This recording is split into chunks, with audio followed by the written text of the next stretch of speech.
Welcome to the Motor City Book Experience Show, presented by AVOC Publishing, with your host, A.G. Hobson, A.N. Williams, and The Charlatan Presents.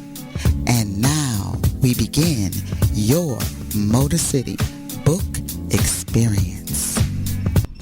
Hello, AVOC Publishing brings you the Motor City Book Experience Radio Show. I am Arthur A.N. Williams.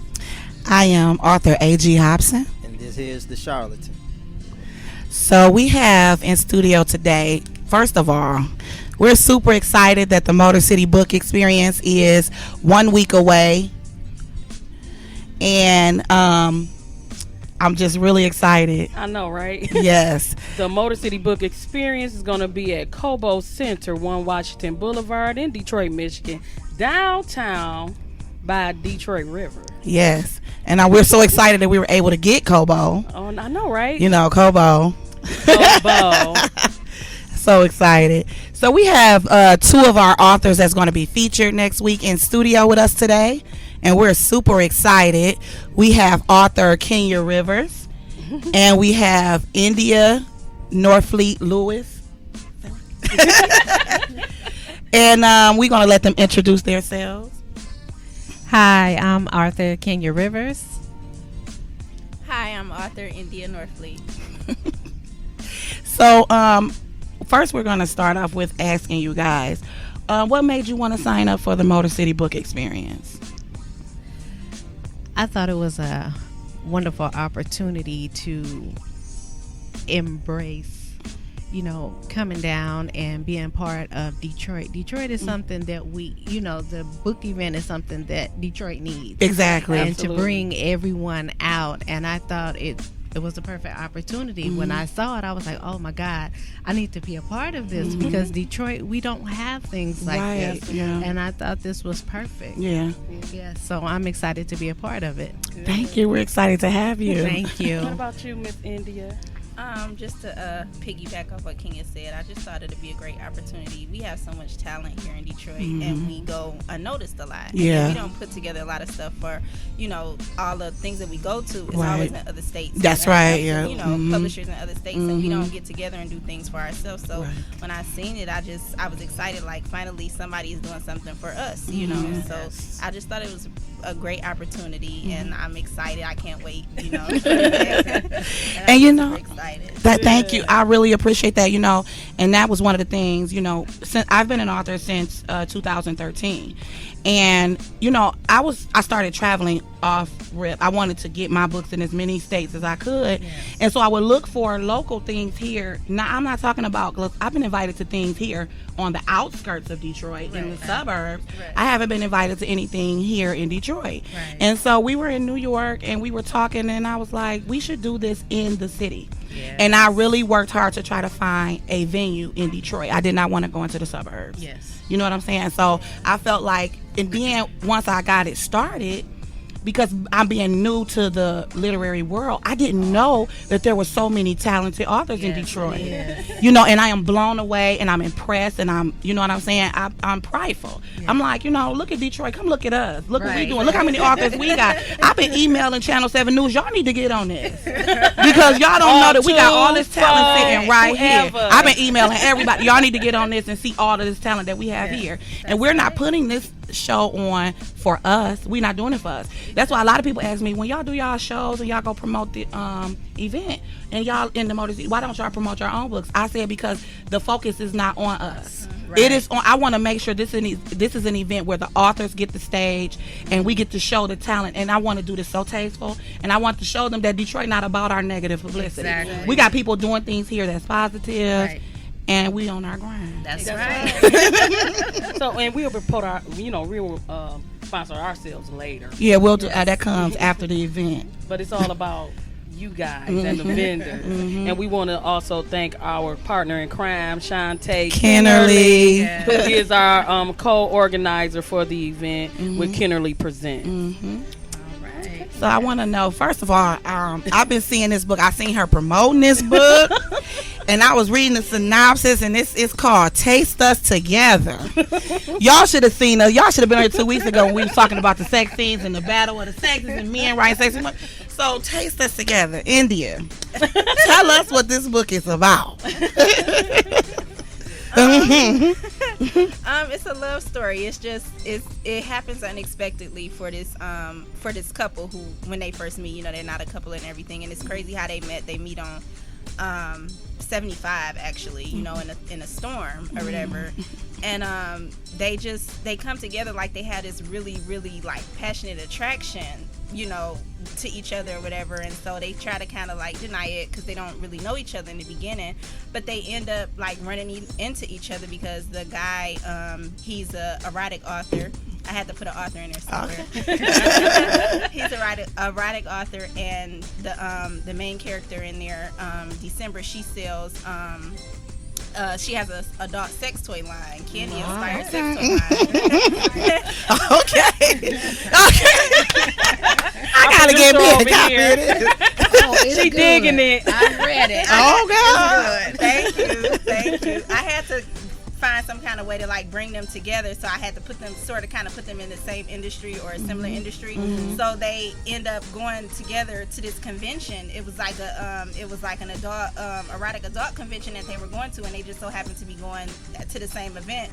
He was going to sell his books and she was going to sell her toys, and then that's how they met, and they kept running into each other, and like the attraction just like blossomed from there. But then they decide later on to be a couple and stuff, and then it was like problem after problem, what you face when you're going through like regular relationships, but it got to be too much, and I just had to find like ways to add all kinds of twists and turns in there. I wanted the attraction and the sex between them to be like super hot, I just had to find a way to like bring it all together and then still have them end up as a couple and fight through their storms and the turbulence times and the rough times they go through as a couple. So, but I just wanted to be like a page turner. I didn't want you to be able to put it down. As a matter of fact, my friend Kenya sitting here next to me, she read the book the day it came out, and she tells me, I told her, I said, it was late. She was like, I'm about to start reading the book, and I said, you may want to wait until tomorrow. So she texted me, and I was asleep. It was 2:00 in the morning. She like, I'm going to bed now. I'm like, what are you doing? She was like, I couldn't put the damn book down. That is awesome. That is awesome. And the title just grips you from the. Yes. It's like when I seen it showing up on my time, I said, "What is this about?" Because I am a type of person where I know a lot of readers, well, a lot of people that I see, they say, we don't like a lot of sex in our books or whatever. But me, I'm the type of person we grown folk. Right. Grown folk have sex. Right. So therefore, I need some sex in my book. Right. So when I seen Taste Us Together, I think, okay, this is something that I want to read.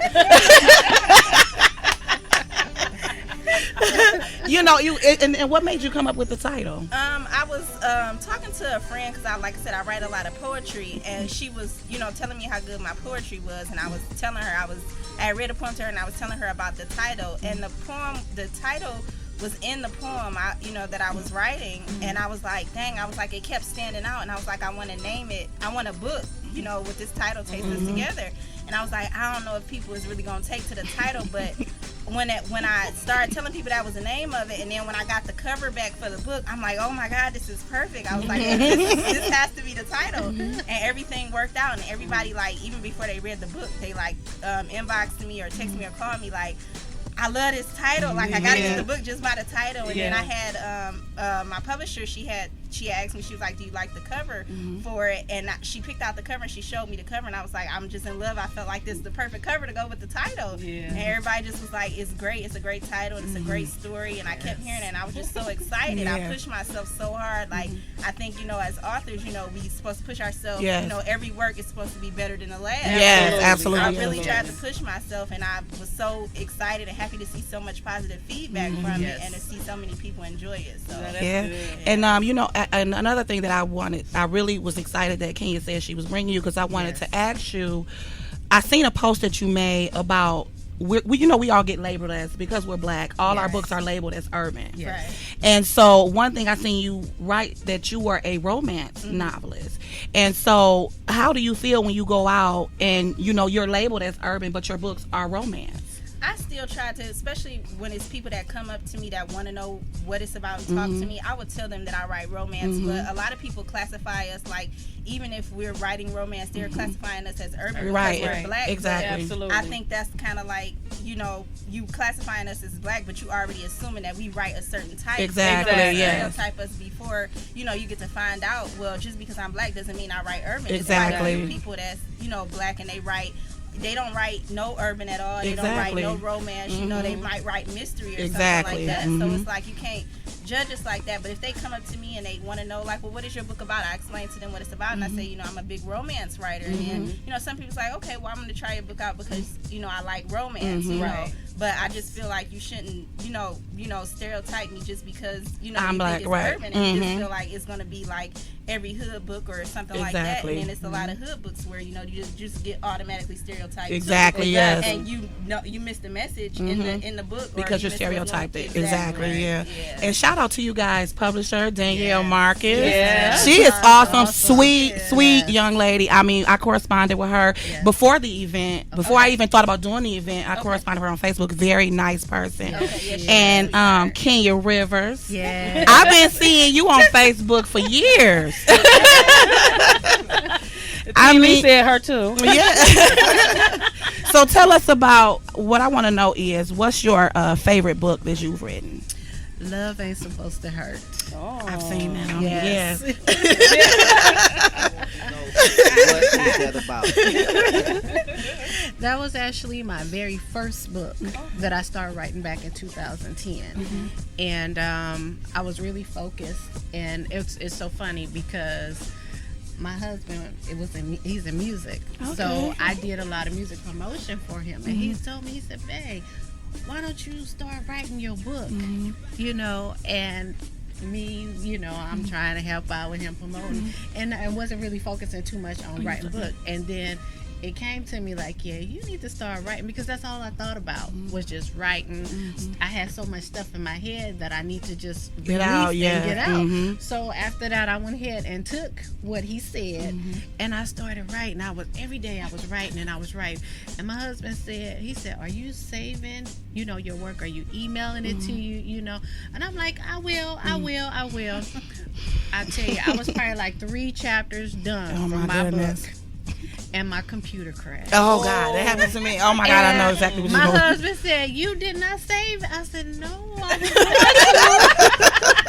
to." You know, when you're writing and you're in the flow of it, and it's like once you're in that flow, nothing's gonna stop you, because it's like, sometimes it's kind of hard for me to concentrate. So when I feel it, and I got them characters talking in my head, like blah, blah, this, and blah blah that, and then, you know, people in the back, and I'm like, you know, constantly writing. So it was like what he was telling me, it was like it was there, but I'm like, okay, but I gotta finish this chapter. I'll email it later, and it was just terrible. So I ended up taking the computer down to the shop, and it was able to restore it. Oh, you're so lucky. But it was only to what I think maybe like 4 chapters. Because so autosave. Because I was devastated. It kind of put me like, I don't want to write, because it was like I put my heart into it. And I just every single knew, word we do. I just knew that this book, like, okay, this is it, you know. And then I tried to go back and remember everything, and I couldn't. But it was okay though, because it was a learning experience for one. Learning to not just save everything on a flash drive. You have to have a backup. Backup. Yes. If you got more than one email, email it to all of them. Yes. You know, so Cloud, Drive, all that. Do it all. So it was definitely a learning experience for me. So I do make sure now that I save everything. Yeah. But it was, you know, it was actually named Endless Nights. I had named it that, but then, you know, as the years, you know, went on, I decided, you know what, let me go ahead and change it. And then I ended up revamping it because I felt like I wanted to bring a different vibe into the book, and because I had a little bit more stuff to say. And Love Ain't Supposed to Hurt, it is a romance book. It's not erotic like India, but I'll try to get on her level with the sex things, you know. I have learned a lot from her, and I appreciate her because she has taught me a lot. You know? And it's very hard to come by when having friends and somebody that you can pick up the phone and call, ask for advice or anything like that. But so I decided to revamp Endless Nights, and I changed the title to Love Ain't Supposed to Hurt, and it is a romance book. I don't classify myself as well as urban because you know, same thing like India said. You know, they look at you as you're black, so you're urban. That's all we write, and that is not true. It's not true. That is not true. So I kind of focus on the romance part of the book. But getting into my book, you know, it's a very touchy book because it's about mental and physically abuse, and it really touches home. And I felt like I needed to put this book out because there are so many women and also men too that goes through abuse, and a lot of women feel like, oh, you know, he hurt me, but it's okay. You know, they make excuses. And then there's a lot of women that want to get out of the situation, but they're scared and they're afraid because they feel like, oh, they're going to come look for me. He's going to kill me. So they try to stay, and hopefully things will get better, and it may get better. And then sometimes it may do a complete 360. And you can end up dead. And you can end up dead. And my two main characters, April and Marvin, is, you know, I love my characters, but there's also that part where I kind of hate my character because of the things that is going on in the book. But April, she's my main character. She had been through a lot in her life, starting at the age of 13. So, you know, from losing her parents and growing up in the streets, not knowing what to expect and how to deal with life. And then she runs into Marvin, which is the biggest pimp.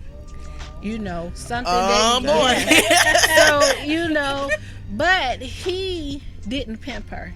He made her queen. His queen. Okay, I'm about to grab that. And, you know, everybody warned her, kind of stay away from him because, you know, anybody can put on a facade and pretend like, oh, I'm this person. But when you living at home with this person and really don't know or see that other side of that person, sometimes you don't see the other side to a few years from now. And it's very scary. So, and, you know, like I said, I love the book, and it's very touchy. So if you guys and whoever's listening get a chance, check out Love Ain't Supposed to Hurt. Oh, I will. Love ain't supposed to hurt. Because love is not supposed to hurt. It's not. So, in physical or mentally. It's not. I want to ask Kenya Rivers a question. Now, I know you're a real writer because you was talking about your characters following you around. My wife started off writing first, and I ain't understand that. But now that I'm a writer myself, I understand. They be in your dreams. I want to know what encouraged you to write. What's the struggles of your writing? What gets you up and what keep gets you you going? down? You know what? To really be honest, it's a lot that keeps me going and keeps me writing because I've battled so much in my life, far as health-wise, dealing with cancer and a lot of things. And not only that, my husband and my kids. And, you know, I want them to look at me as, because I deal with so much in my life, that I don't want them to think, okay, she's just sitting around and you want everybody to feel sorry for you. No, I got to be motivated and get up. And even sometimes when I don't feel good, them characters is still talking in my head. It's like, okay, you need to get them out. And sometimes it could be nerve-wracking because I'm the type of person, I like to work on just one book, but I could have multiple characters in my head talking to you. And it's like, okay, I gotta get them out. I gotta get them out. And my husband look at me like, okay. And I be staring off in space somewhere, and he be like, tell me they not real. I'm like, they real to me. You okay? But I understand now. You understand now. I understand that they are real now. And you know, I wanted to tell you that when you sent me your bio, and it really touched me because sometimes as writers, we got all these excuses not to keep going. I'll get mad and say, I'm not doing this no more. And when I read your bio and I said, you know, through all that, and oh my God, I'm about to cry. I'm crazy. Don't cry. But no, when I read your story, it touched me so much. That's why I made the comment under it after I posted it. It made me feel like all the things that I've been saying, why I don't want to keep going, made me feel silly.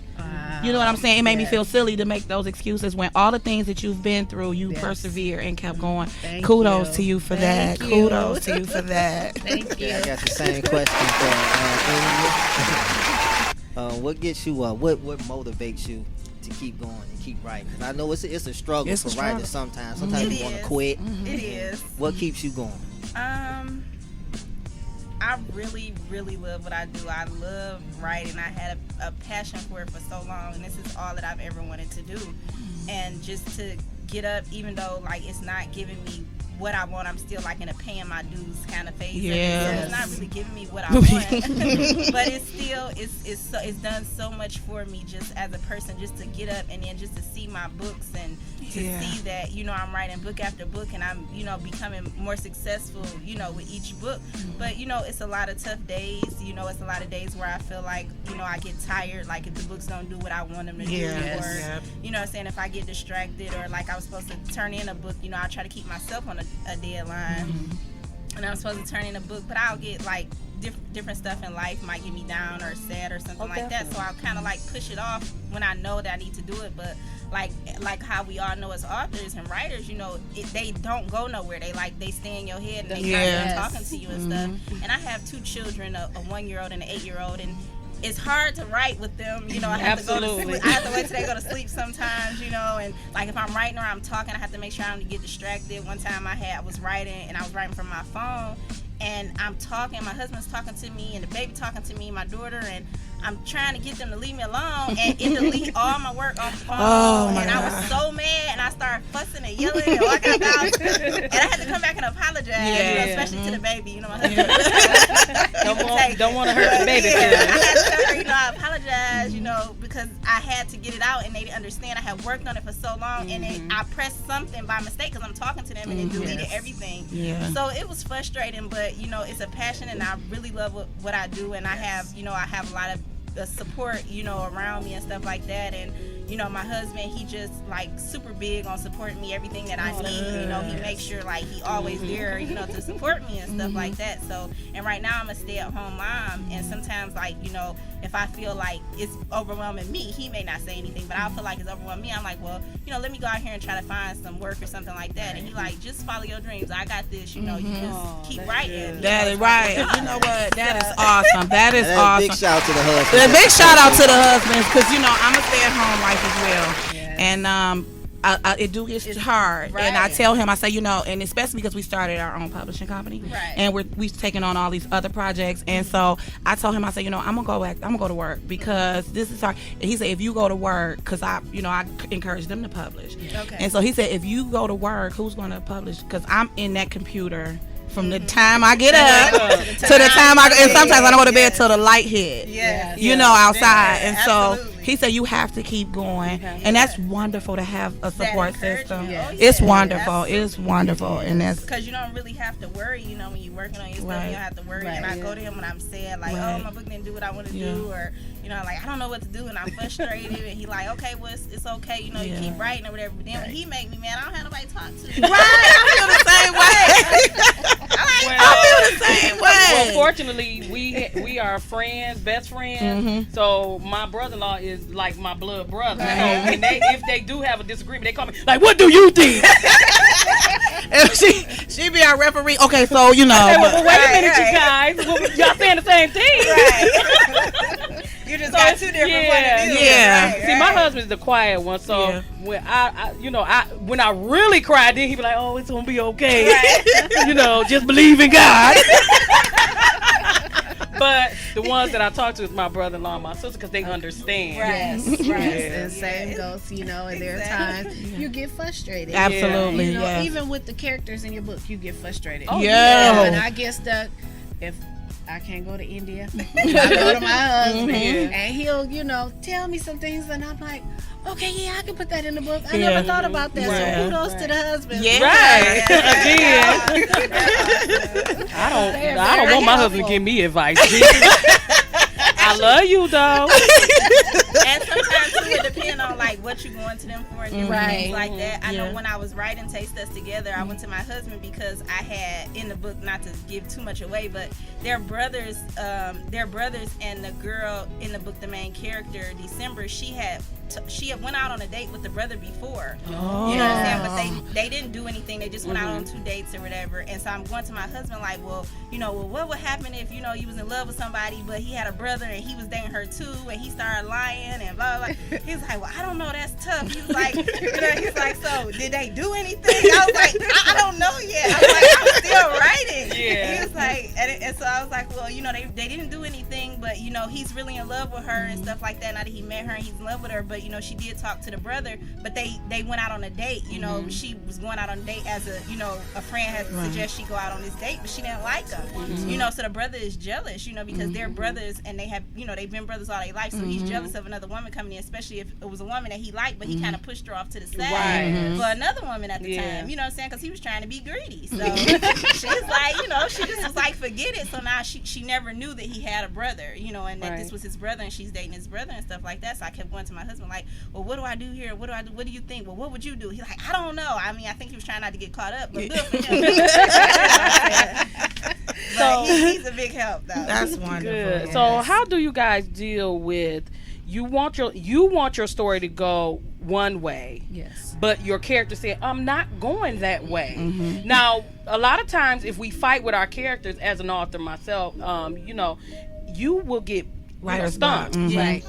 And so do you ladies try to go your own way, or do you just let your characters flourish? Because I'm pretty sure a lot of authors would like that, to know that. I've tried several times to do it my way, and it doesn't work. It doesn't work. I'm sorry, it just doesn't work. I'll be sitting there and I'll type and type, and in my head it sounds right, but them characters like, no, it's not right. Yeah. It's not happening. It's not going that way. This is the way it's gonna go. That's right. So no matter how many times you try to push it, you gotta. Can't be hard-headed. You gotta listen to them you characters. It was one point where I was writing a story and the character went so left, I put the book down for 2 days. I was so angry with the character because the situation, I didn't want it to happen that way. And I said, why is this character doing this? I was so angry. And my husband said, she not real. That's when he started writing. Like, but she is real in my head. Right. Exactly. I have the same problem, and I try to, but I've stopped being hard-headed and trying fussing with them and kind of like letting them lead me. Like I'll start with an outline or an idea how I want to open a book, and I might start with an outline just to guide me through the book sometimes, especially when I get difficult. But I'll let them go and lead the story, and that's one of the problems that I'm having now. Like I call Ken, and she's like, you right? And I'm like, I've done nothing because I'm sick of this. Because they get on my nerves. And I can't do anything. But I'm supposed to be finishing a book called Sunsets 3.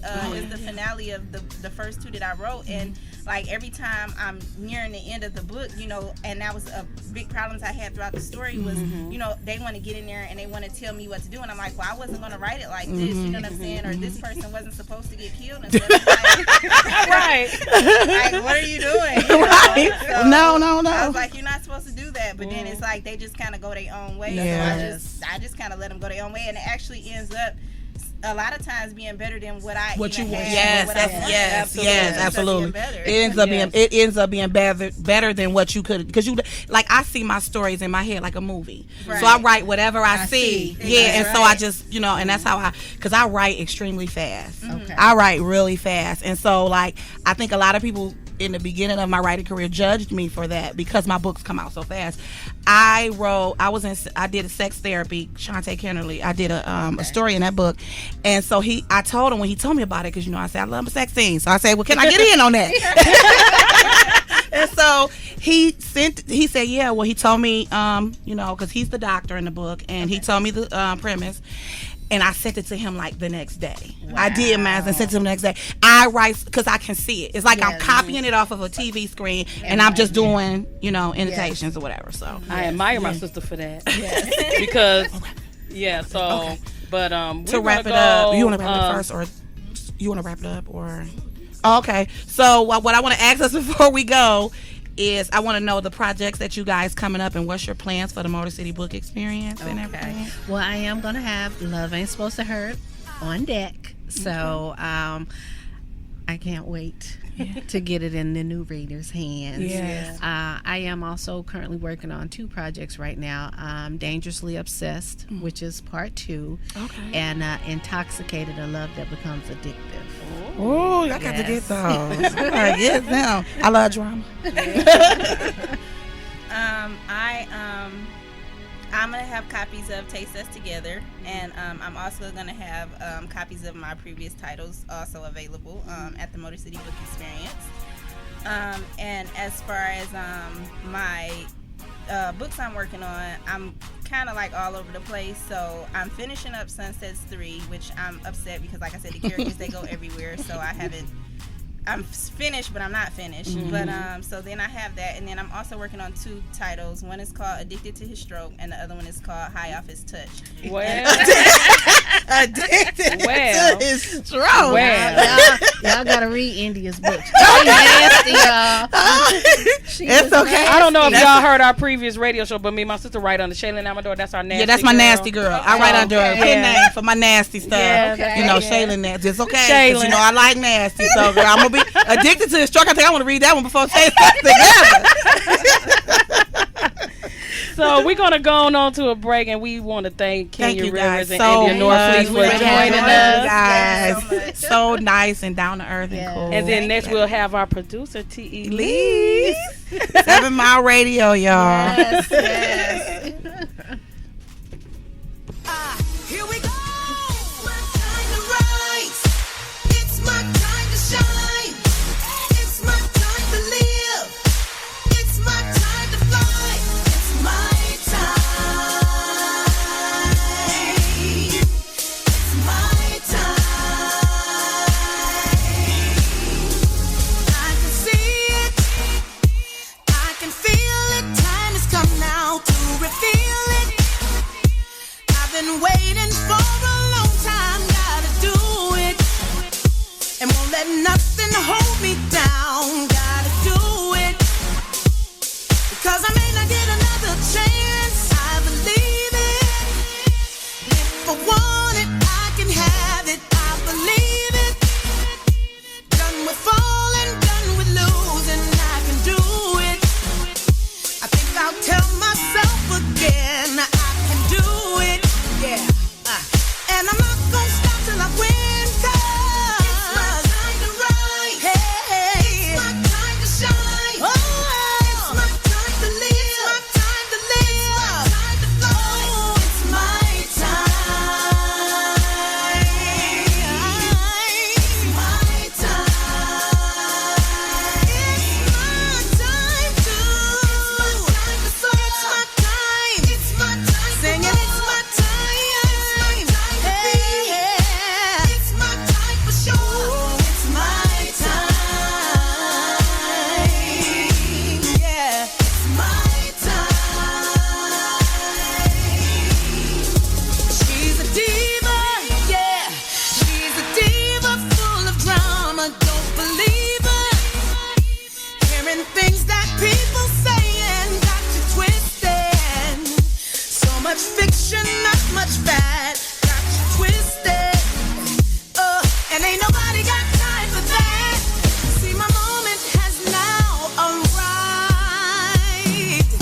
We're back with 7 Mile Radio, the Motor City Book Experience.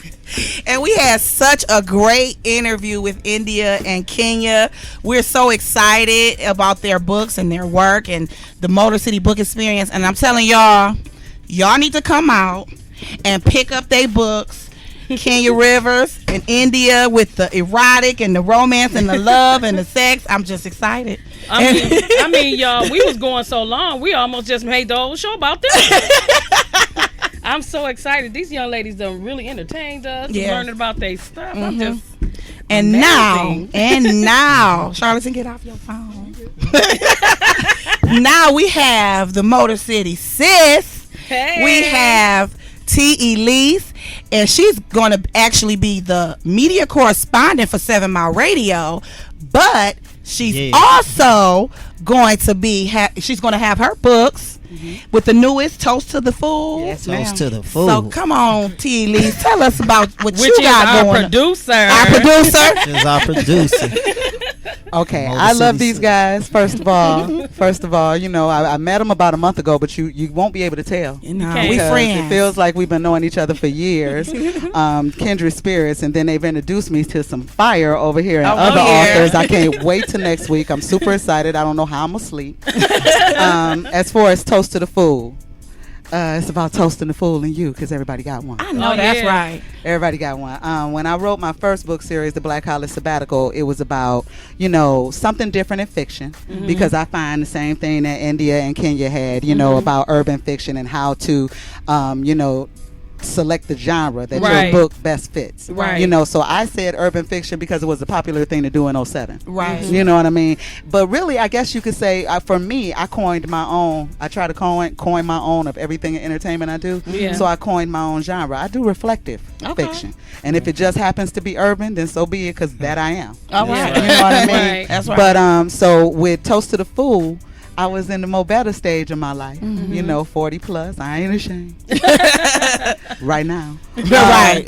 But, you know, you look on your life when you get to your 40s and you start thinking about the things that you aspired to do when you were younger. Right. Some of those things you've done, some of those things you haven't. Right. You look, and for the things that you haven't done, you look back on your mistakes and you magnify them. Right. But what you have to understand is that you have to toast your mistake maker. Yes. You have to toast the fool in you, because they got you to the person you are now. You know, no struggle, no progress. Yeah. So if you like who you are now, then you toast your inner fool, because they showed you how to get here. That's true. You know, I love it. Thank love you. that title. I told you that's my new saying. I'm saying toast to the fool. and then, you know, kind of, because when you think about what I didn't think about when I first started writing was branding. I just wanted to write. Yeah. I just wanted to write the story, and I didn't know nothing about selling books. I didn't know anything about that. Ebooks was just taking off. I just got to the point where I was trusting everything, you know, to God. So when it came time to build this brand, I wanted to tie in my love for music. Right. So I know I do a radio show and I have a platform there, but to tie it into my writing brand, I decided that all of my books beyond the Black College Sabbatical would be a play on R&B music. Hold on, y'all.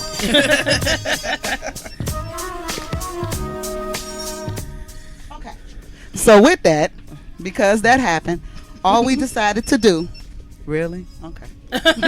All we decided to do was take all of my book titles and I want them to be played on R&B music. Okay. So Toast to the Fool is a play on a dramatics song, dramatics out of the D, because you know I love my That's right. Oh, Dramatics, yeah. baby. The D. So Toast to the Fool, that's where that came from. The next book I'll be working on is If I Had No Loot. Okay. That's Tony. Okay. And people in the city know the D. We know about having no loot. Okay. And still making it happen. Yes, right. And then the next one I'm going to do is about a reverse on the prostitution game. We're going to call it The Comfort Zone. Oh, okay. And that's Vanessa Williams. That's interesting. Because I got a nasty girl live inside of me. I know that's right. You got to, you know. Okay, well, T. Elise, tell me this.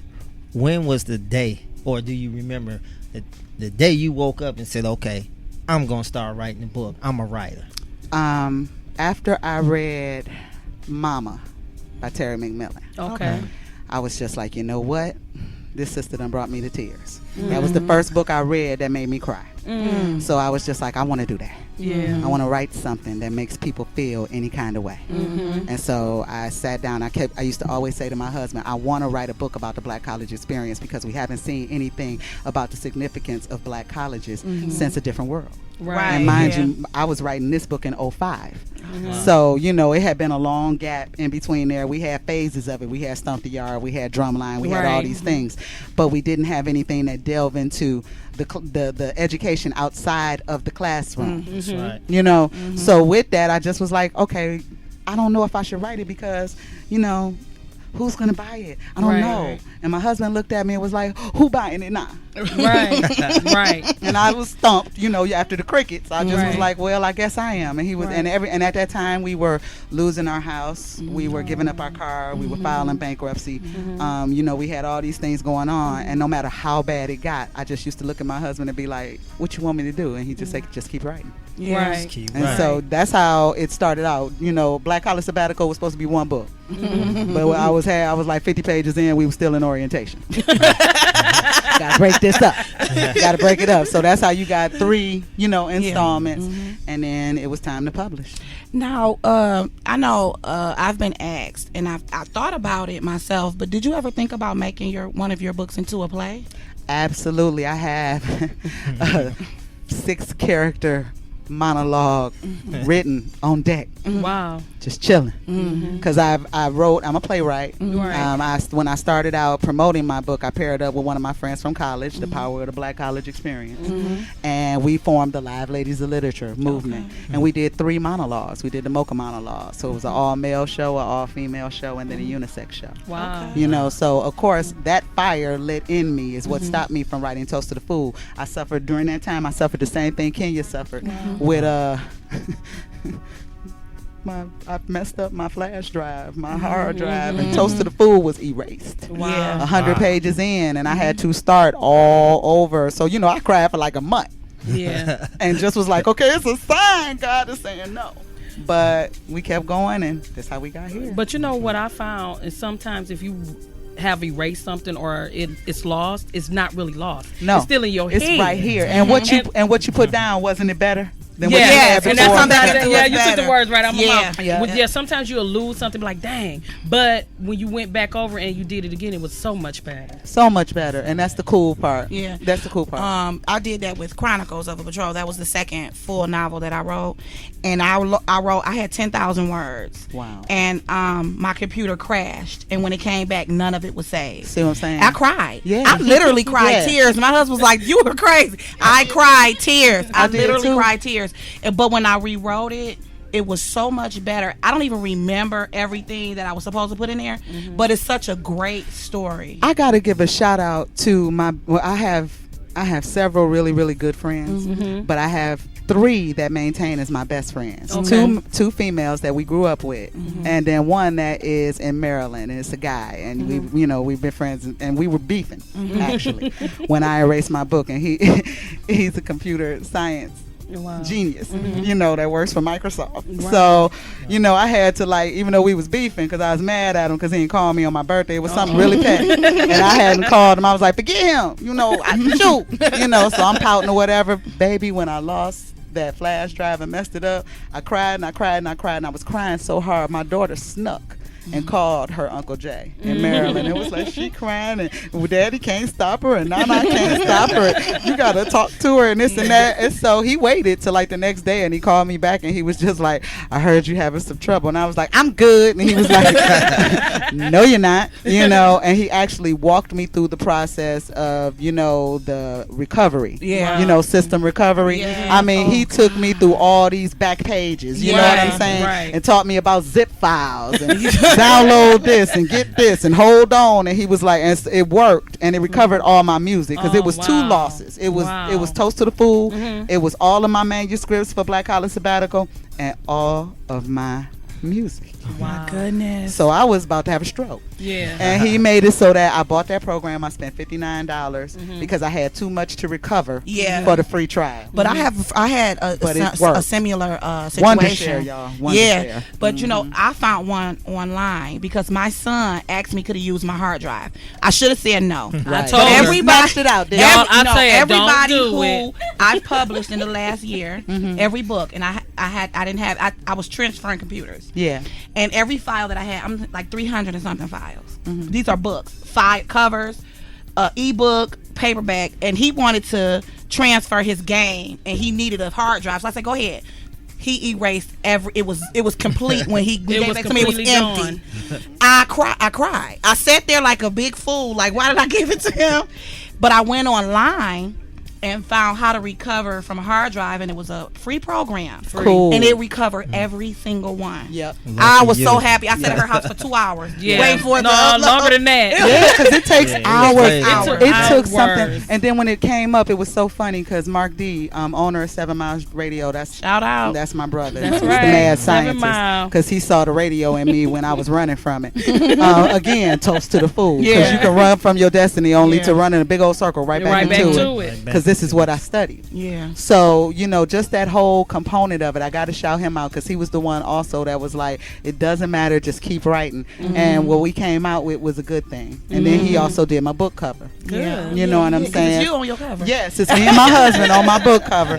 And that was like right over there on the other side of the studio. So, you know, he did that, and it was a talk because I just did not want to come out pretentious. Yeah. You know, I just, you know, I wanted to put some real people on the cover. I didn't want it to seem like a cartoon. Yeah. But at the same time, I didn't want people to be like, "Oh, she is on her own bag. She is her book. She's on the cover." But I didn't want to deal with models and other artists. I mean, no diss, but I was working with a budget of zero, Right. and still needed to get this done. And so he was like, "Well, if it's a book that has a couple in it, you know, and they're struggling through their foolish mistakes, then what other couple do you know that you can count on but you and your husband?" That's true. And my husband never need a reason to put on a suit.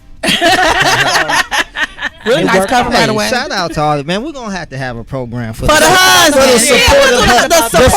The supportive system. Yes, the supportive man. Hey, the husband. Hey, we out here supporting. That's right. But see, mainstream media will have you believe that the brothers have given up on the ladies. That's right. And so just the fact that you guys are here, y'all, with y'all wives, I thought it was just my husband. I know people used to get sick of him rocking with me.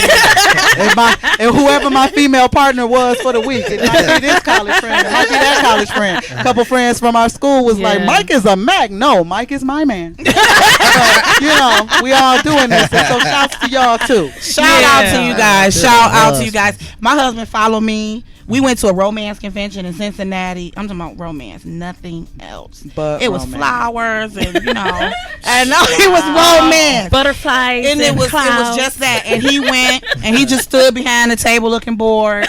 But he go everywhere with us, and it's mostly all women when we travel out to the book fairs. And he ride with us. He laughed with us. You know, when we went to Atlanta, it was all of us, just women, and he rode with us and we all stayed in the same hotel. The struggle be it ain't nothing crazy. Ain't nothing crazy up in here. Like 8 of us in one hotel room, and we, you know, me and him was asleep in the one bed, and they was all crowded in another bed. And they like, "Y'all better not be nasty." Man, I wanted to. He like, "Let's nigga." I said, "No, there were all these people in the room." At least in the shower. When we travel, it's strictly this is a PG-13 road trip. And we going to LA, but we are taking other husbands this time, so it won't just be him. See, my husband quiet. He ain't gonna talk anyways. He just gonna sit there. I also just wanted to shout you guys out on your actual show. You're doing a great job so far with 3 shows, and thank you for trusting me and letting me talk you guys into this. And they talked me into signing up as a narrator.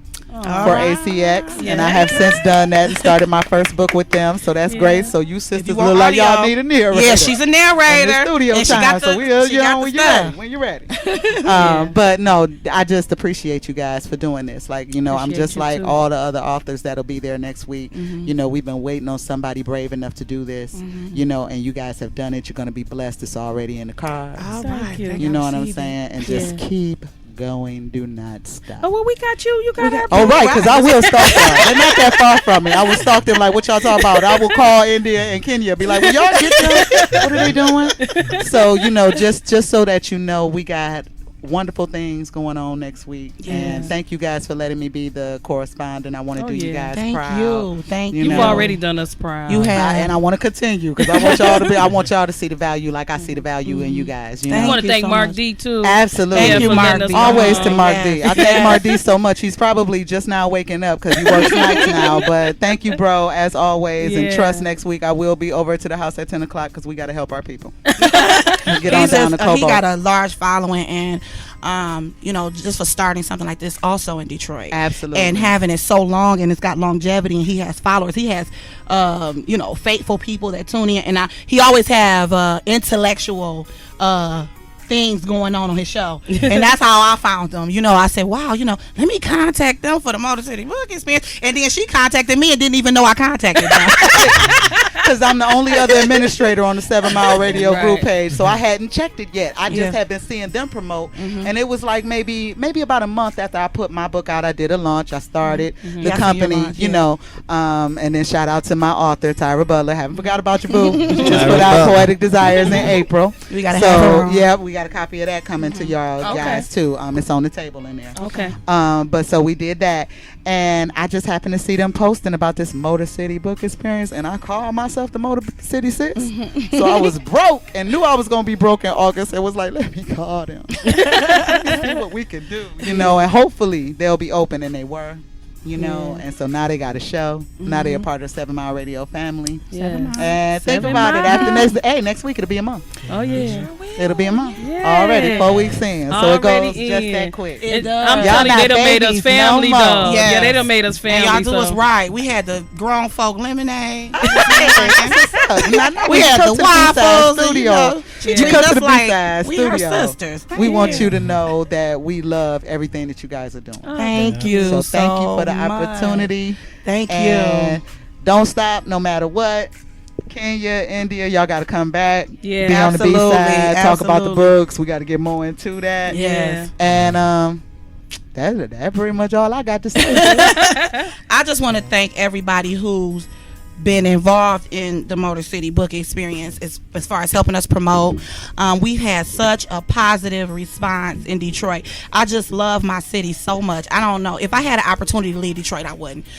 When I ride downtown, I feel so much pride. I went down there to do the insurance on the room the other day, and I just was like, I seen the Red Wing Stadium being built, and I just look at all the things that's going on downtown, and I'm like, this is my city. Yes, you know what I'm saying? Like, I love my city, and so that's one reason why we named it. Anything we were going to name, even when we was coming up with the names, it had to be something about it. We ain't gonna tell y'all the names. No. Okay. You don't really. You want to put it in the D. So it was so much crazy. We ended up coming up with the Motor City Book Experience, and what better to represent the Motor City than Kobo? You know what I'm saying? And so we was, the people over there are awesome. Yeah. They're, she worked with us. She told us everything. They walked us through. When we call them saying we got to change the room, we got to do this, they're awesome about it. Shout out to Lindsey Brown and Constance. They really have been working with us, and they're going to attend. They've been promoting it on the Kobo Center website, and we've been getting calls. Y'all didn't see us on the news, the little monarch going across. Yeah, and then they got it on the it's on the marquee. Yeah. And they're just awesome. And take a picture of that. Yes. I'm gonna do it that morning as well too. So put it on there. But they're awesome. Yeah. They're awesome. Let me say this too. You guys, somebody gonna need to give y'all an award. Somebody gonna need to give you guys an award, but just know that it's in the cards for you guys to do well. So Just get some rest beforehand. We gonna try. I'm gonna try. But we busy. I mean, extreme. I keep telling them like trying rest. To put together everything else with the not the Motor City Book Experience with our publishing company. I'm trying to juggle it all with my husband working full time and my sister working full time. A lot of the things are on me, so I've been doing a pretty good job. I forget to get back to people sometimes because I got so much. I try to pick up the slack a little. Yeah, she do. I can't tell that she forgets. I can't either. Got to get names either. of you guys coming, and she hit me up Thursday like, "Here go the list." I'm like, "How do you remember?" I didn't remember. So I appreciate y'all. But the Motor City Book Experience is gonna be big, y'all. But come to Cobo Center, August 20th, 2016. We're gonna get the tricks of the trades in, and we're gonna try to shout out these vendors before we end. But go ahead, Charlotte 10 tricks of the trade. I want to encourage all authors out there to continue writing. There is no one in this. I don't care who you look up to or how big they are. There's no one in this world should be able to tell you that your gift is not good enough, that your writing is not good enough. I took a picture of this thing I saw on the wall. It's called Successful Failures. Now everybody know who the Beatles is. Yeah.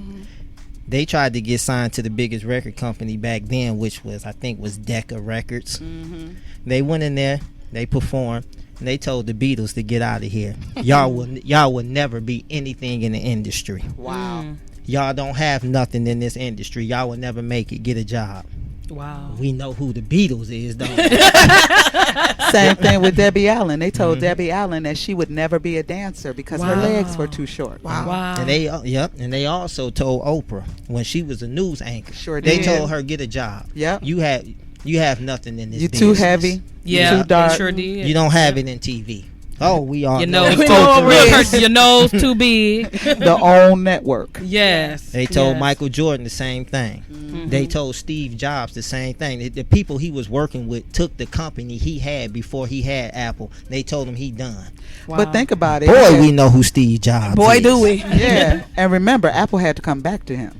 Yeah. You know what I'm saying? They had to come back to him because they had fired him. You know, so they had to come back to him. So that's just the thing. That's a brilliant point. So stay encouraged. Keep writing. And don't let nobody tell you that your gift ain't got it.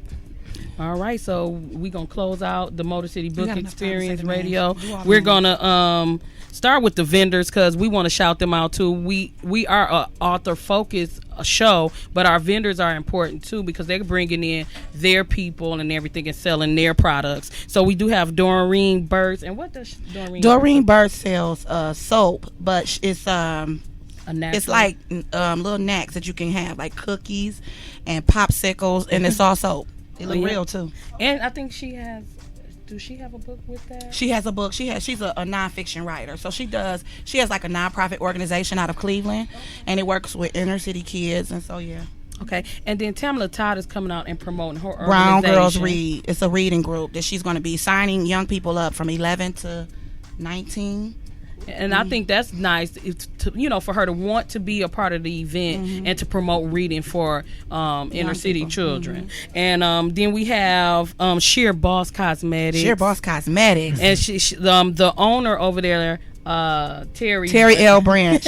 She's from Virginia. Yeah, she has her book there, but she also is selling her cosmetics.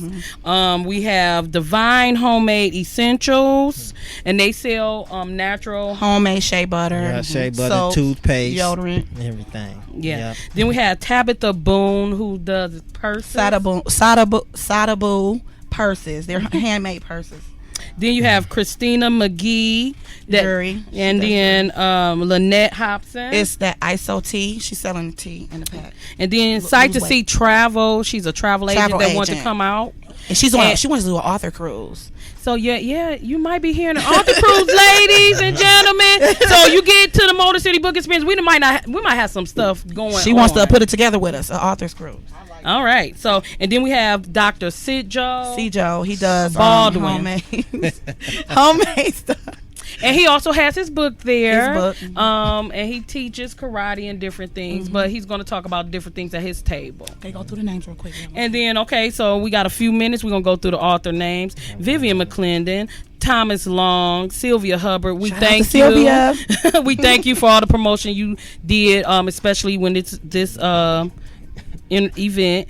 Kim Lemnansky, Danny James, Terry Branch, Martez Simmons, Arthur Amy, Lindsey Hobson Jr., Kenzie Hobson, Christina Williams, Simply Kish Renee, Brianna Norman, Latrice Fair, Anitra Hill, Ann Patillo, Daisha Kegler, Danielle Marcus, a whole group of Grey Wolf Publishing will be there. Nikki Roundtree, Kenya Rivers, Kenya Moss Dime, Dana Littlejohn, S.L. Butter, Tisha Andrews, H. Eugene, Tracy Boyd, Tisha Starr, Jada Pearl, Erica Thorne, Erica T, Arthur Shelley, Kiana Ford, Sparkling Sparkle, Doreen Burtz, Shaquille Williams, India T. Norfleet-Lewis, Tracie T. Elise Christian, Lisa R. Gray, Dominique Thomas, Miss Candace, Jordan Mack, T.C. Littles, Yolanda Arrington, Sean Sinclair, Sheree C., James Roby, and Juice Moore.